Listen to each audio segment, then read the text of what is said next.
Mr. Speaker, sir, at the outset, I wish to thank you for the opportunity given to me to participate in the general discussion on the budget presented by the Honorable Finance Minister.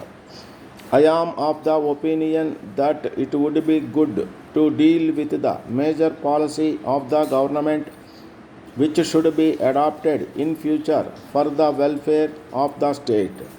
So far as education is concerned, it can be divided into three fields, namely primary education, school education, and college education. It is no doubt true that there is shortage of qualified and talented teachers in all these three fields. If there is shortage of food and cloth, it can be understood. It is due to the decrease in production and also due to the forces of supply and demand. There is overall unemployment in the country. But I cannot understand why there is this shortage of talented teachers.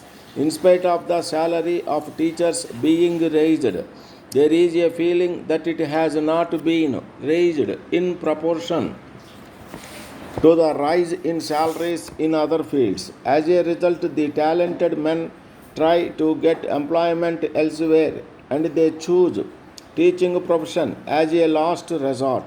The salary of teachers should be raised so that it compares favorably with the salaries in other fields, and as a result, the teaching profession may attract the talented and efficient people.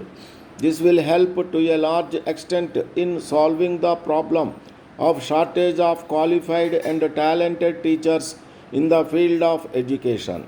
There is one other difficulty in the field of education.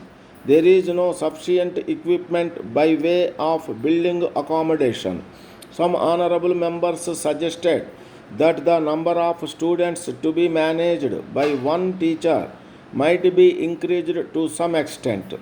I think such a course will affect the quality of education imparted.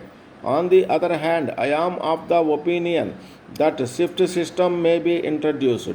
This will help us to give education to a large number of children without necessity for more buildings. I am also aware that the shift system is successfully followed in some educational institutions in the state. I think this could be extended to more schools. Our country being an agricultural country, many people depend on agriculture for their living. Water is very much required for the success of agriculture. Irrigation facilities should be provided to the farmers. If they have to depend upon the monsoon rains for carrying on their agricultural operations, it will be difficult for them to stay in the agricultural profession for a long time.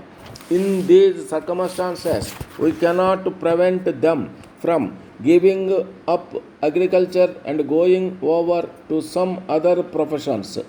It is also possible for the government to give liberal assistance to them so that they may be able to dig bore wells which will give them continuous supply of water. In this connection, I wish to point out that they have another problem to face. They find it difficult to get electric supply connection for their wells. Even if they manage to get such connections, the supply of electricity is not regular. With the irregular supply of electricity, they are not in a position to take up agricultural operations in a regular manner.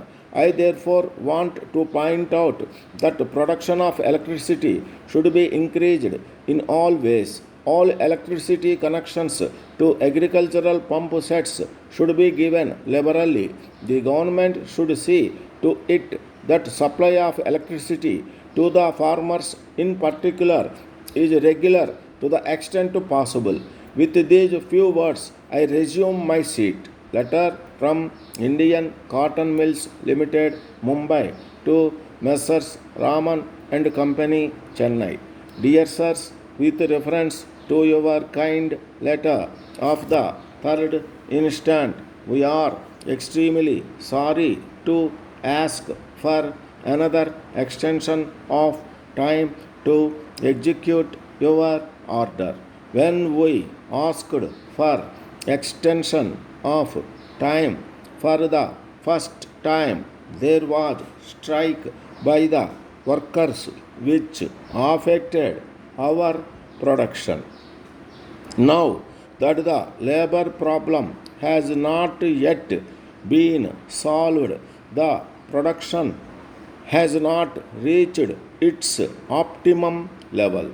In the said circumstances, we have again to ask for more time to execute the orders placed by you. We are afraid that it will not be possible for us to effect delivery of the goods on the date mentioned by you.